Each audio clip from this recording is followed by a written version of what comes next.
ವಿಚಾರ ದಿನಕ್ಕೊಂದು ಹೊಸ ತಿರುವನ್ನ ಪಡೆದುಕೊಳ್ತಾ ಇದೆ. ಶಾಸಕ ವಿಜಯೇಂದ್ರ ನನಗೆ ಲಂಚದ ಆಮಿಷ ಒಡ್ಡಿರಲಿಲ್ಲ, ವಕ್ಫ್ ವರದಿ ಬಗ್ಗೆ ನನಗೆ ಹಣದ ಆಮಿಷ ನೀಡಿದ್ದು ಕಾಂಗ್ರೆಸ್ ಅಂತ ಹೇಳಿ ಅನ್ವರ್ ಮಣಿಪಾಡಿ ಸ್ಫೋಟಕ ಹೇಳಿಕೆಯನ್ನು ನೀಡಿದ್ದಾರೆ. ವಕ್ಫ್ ಆಸ್ತಿ ಅಕ್ರಮದಲ್ಲಿ ಕಾಂಗ್ರೆಸ್ ಮುಖಂಡರ ಕೈವಾಡವಿದೆ, ನಿಮಗೆ ವಿದೇಶದಲ್ಲಿ ಗ್ರೀನ್ ಕಾರ್ಡ್ ಇದೆ, ಹೀಗಾಗಿ ವಿದೇಶದಲ್ಲೇ ಹಣ ಅರೇಂಜ್ ಮಾಡುವುದಾಗಿ ಕಾಂಗ್ರೆಸ್ ಆಮಿಷ ಒಡ್ಡಿತ್ತು. ಇದರ ತನಿಖೆಯನ್ನ ಸಿಎಂ ಸಿಬಿಐ ತನಿಖೆಗೆ ಕೊಡಲಿ, ನನಗೆ ಹಣದ ಆಮಿಷ ಒಡ್ಡಿದವರ ಹೆಸರನ್ನ ಹೇಳ್ತೀನಿ ಅಂತ ಹೊಸ ಬಾಂಬ್ ಅನ್ನ ಸಿಡಿಸಿದ್ದಾರೆ. ಕಾಂಗ್ರೆಸ್ನಿಂದಲೇ ಹಣದ ಆಮಿಷ ಆರೋಪಕ್ಕೆ ಡಾಕ್ಟರ್ ಜಿ ಪರಮೇಶ್ವರ್ ತಿರುಗೇಟನ್ನ ಕೊಟ್ಟಿದ್ದಾರೆ. ಬೆಂಗಳೂರಿನಲ್ಲಿ ಮಾತನಾಡಿದ ಅವರು ಅನ್ವರ್ ಯಾವ ರೀತಿ ಮಾತನಾಡಿದ್ದಾರೆ ಅಂತ ಫುಟೇಜ್ ಇದೆ. ವಿಜೇಂದ್ರ ಅವರ ಮನೆಗೆ ಹೋಗಿದ್ದರ ಬಗ್ಗೆ ಅವರೇ ಹೇಳಿದ್ರು. ನಾಳೆ ಸದನದಲ್ಲಿ ಈ ಬಗ್ಗೆ ಸಿಎಂ ಪ್ರಸ್ತಾಪ ಮಾಡಲಿದ್ದಾರೆ ಅಂತ ತಿಳಿಸಿದರು. ಅವರು ಯಾವ ರೀತಿ ಮಾತನಾಡಿದ್ದಾರೆ ಅನ್ನೋದ್ರ ಬಗ್ಗೆ ವಿಡಿಯೋ ಫುಟೇಜಸ್ಸು ಕೂಡ ಇದೆ. ಮೀಡಿಯಾದಲ್ಲೂ ಅದನ್ನು ಕವರ್ ಮಾಡಿದರು ಆ ಸಂದರ್ಭದಲ್ಲಿ. ಈಗ ಅವರು ಮಾತು ಬದಲಾಯಿಸ್ತಾ ಇದ್ದಾರೆ ಅಂತಂದರೆ ಅದನ್ನು ಯಾವ ರೀತಿ ನಾವು ಅದು ತೊಗೋಬೇಕನ್ನೋದು ಗೊತ್ತಾಗೋದಿಲ್ಲ. ಅವ್ರ ಮಾತಿನಲ್ಲಿ ನಂಬಿಕೆ ಹೋಗ್ಬಿಡುತ್ತೆ. ಅದರಿಂದ ಅದನ್ನು ಯಾವ ರೀತಿ ಅತುಲ್ ಧನದಾಯಿ ಪತ್ನಿ ನಿಖಿತಾ ಸಿಂಘಾನಿಯಾಳನ್ನ ಪೊಲೀಸರು ಅರೆಸ್ಟ್ ಮಾಡಿದ್ದಾರೆ. ಹರಿಯಾಣದ ಗುರುಗ್ರಾಮದಲ್ಲಿ ಪತ್ನಿ ನಿಖಿತಾ ಹಾಗೂ ಅಲಹಾಬಾದ್ನಲ್ಲಿ ಅತ್ತೆ ನಿಶಾ ಹಾಗೂ ಬಾಮೈದ ಅನುರಾಗ್ನನ್ನ ಬಂಧಿಸಲಾಗಿದೆ. ಇದೀಗ 3 ಆರೋಪಿಗಳಿಗೆ 14 ದಿನಗಳ ನ್ಯಾಯಾಂಗ ಬಂಧನವನ್ನ ವಿಧಿಸಲಾಗಿದೆ.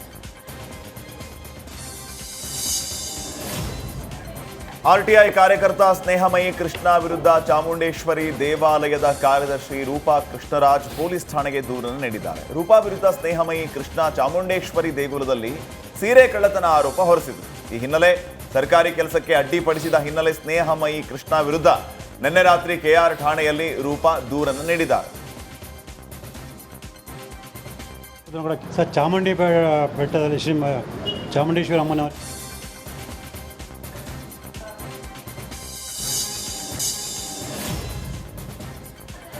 ರೇಣುಕಸ್ವಾಮಿ ಕೊಲೆ ಕೇಸಲ್ಲಿ ಜೈಲು ಸೇರಿದ್ದ ನಟ ದರ್ಶನ್ಗೆ ಈಗಾಗಲೇ ಬೇಲ್ ಸಿಕ್ಕಿದೆ.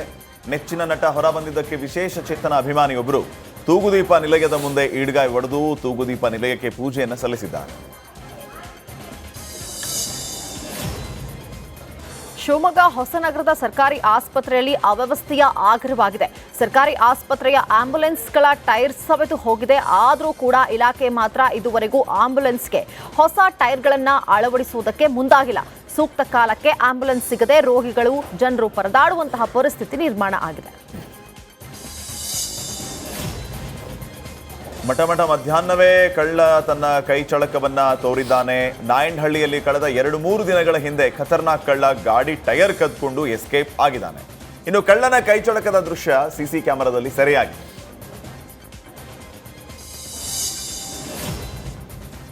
ಪ್ರಧಾನಿ ನರೇಂದ್ರ ಮೋದಿಗಾಗಿ ಬೆಂಗಳೂರಿನಿಂದ ಸ್ಪೆಷಲ್ ಗಿಫ್ಟ್ ಹೋಗಿದೆ. ಕಸದಿಂದ ರಸವಾಗಿಸುವ ಪ್ಲಾನ್ಗೆ ಸರ್ಕಾರ ಮುಂದಾಗಿದೆ.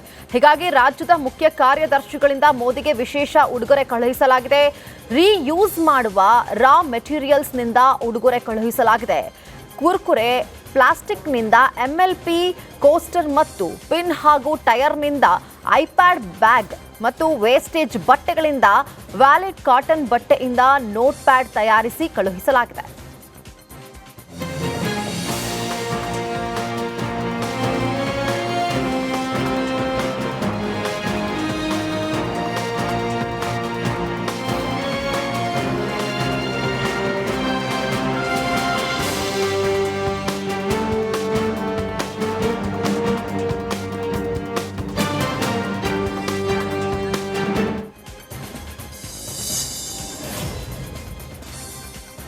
ಬೆಳಗಾವಿ ಜಿಲ್ಲೆಯ ಖಾನಾಪುರದಲ್ಲಿ ಮೂಲ ಸೌಕರ್ಯ ಇಲ್ಲದೆ ಜನರು ಪರದಾಡುವಂತಾಗಿದೆ. ರಿಪಬ್ಲಿಕ್ ಕನ್ನಡದಲ್ಲಿ ಖಾನಾಪುರ ಅವ್ಯವಸ್ಥೆಯ ಅನಾವರಣ ಆಗಿದೆ. ಹೈನುಗಾರಿಕೆಯನ್ನೇ ನಂಬಿರುವ ಗವಳಿ ಸಮಾಜದ ಜನರು ದಟ್ಟ ಕಾಡಿನ ಮಧ್ಯದಲ್ಲಿ ಜೋಪಡಿ ಹಾಕಿ ಜೀವನ ನಡೆಸ್ತಾ ಇದ್ದಾರೆ. ಆದರೆ ಇಲ್ಲಿಯ ಜನರಿಗೆ ವಿದ್ಯುತ್ ಸಂಪರ್ಕವೂ ಇಲ್ಲ, ಕುಡಿಯೋದಕ್ಕೆ ನೀರು ಇಲ್ಲ, ರಸ್ತೆ ಸಂಪರ್ಕ ಇಲ್ಲದೆ ಪರದಾಡುವಂತಾಗಿದೆ.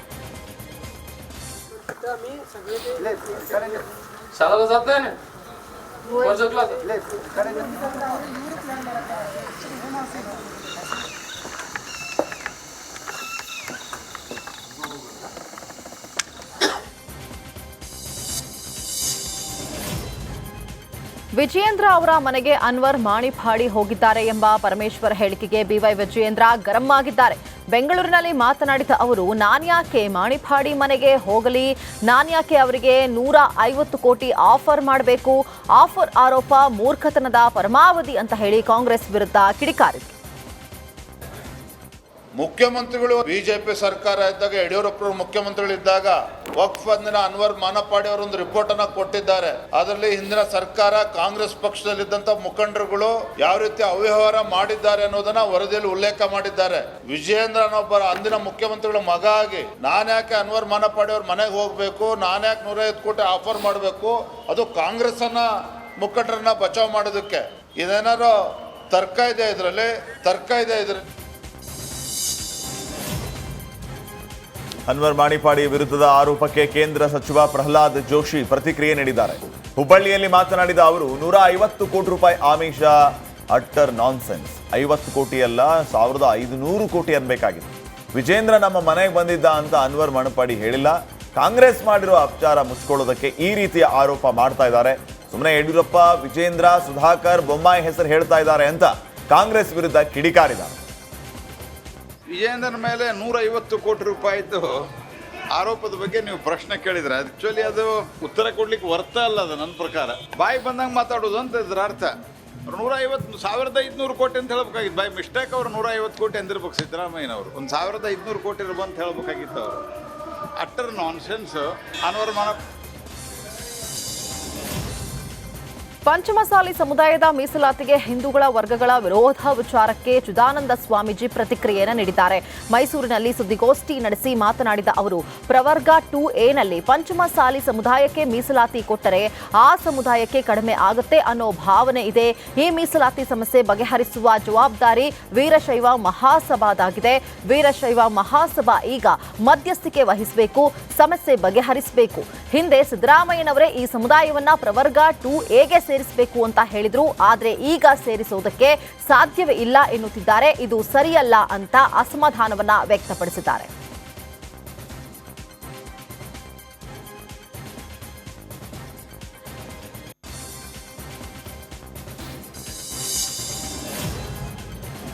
ಮಂಡ್ಯದಲ್ಲಿ ಜಾಮಿಯಾ ಮಸೀದಿ ವಿವಾದ ಮತ್ತೆ ಮುನ್ನೆಲೆಗೆ ಬಂದಿದೆ. ಇವತ್ತು ಶ್ರೀರಂಗಪಟ್ಟಣದಲ್ಲಿ ಹನುಮ ಸಂಕೀರ್ತನ ಯಾತ್ರೆ ನಡೆಯಲಿದೆ. ಈ ಹಿನ್ನೆಲೆ ಕೋಟೆ ಶ್ರೀರಂಗಪಟ್ಟಣ ನಗರಿ ಸಂಪೂರ್ಣ ಕೇಸರಿಮಯ ಆಗಿದೆ. ಪ್ರಮುಖ ರಸ್ತೆ ಸರ್ಕಲ್ಗಳಲ್ಲಿ ಕೇಸರಿ ಬಾವುಟಗಳು ರಾರಾಜಿಸ್ತಾ ಇದೆ. ಜಾಮಿಯಾ ಮಸೀದಿ ಜಾಗದಲ್ಲಿ ಮತ್ತೆ ಹನುಮ ಮಂದಿರ ನಿರ್ಮಾಣದ ಸಂಕಲ್ಪದೊಂದಿಗೆ ಯಾತ್ರೆಯನ್ನು ನಡೆಸಲಾಗ್ತಾ ಇದೆ. ಮಧ್ಯಾಹ್ನ 12 ಗಂಟೆಗೆ ನಿಮಿಷಾಂಬ ದೇಗುಲದ ಬಳಿ ಯಾತ್ರೆಗೆ ಚಾಲನೆ ನೀಡಲಾಗುವುದು. ಯಾತ್ರೆಯಲ್ಲಿ ಸಾವಿರಾರು ಹನುಮ ಭಕ್ತರು, ಹಿಂದೂ ಕಾರ್ಯಕರ್ತರು ಭಾಗಿಯಾಗಲಿಕ್ಕಿದ್ದಾರೆ. ಡ್ರೋನ್ ಪ್ರತಾಪ್ನಿಂದ ಸೋಡಿಯಂ ಮೆಟಲ್ ಸ್ಫೋಟ ಪ್ರಕರಣ ಸಂಬಂಧ ಇಂದೂ ಕೂಡ ಡ್ರೋನ್ ಪ್ರತಾಪ್ಗೆ ಪೊಲೀಸರು ಡ್ರಿಲ್ ನಡೆಸಲಿದ್ದಾರೆ. ಸದ್ಯ ಡ್ರೋನ್ ಪ್ರತಾಪ್ ಮಿಡಿಗೇಶಿ ಪೊಲೀಸ್ ಠಾಣೆಯಲ್ಲಿದ್ದಾರೆ.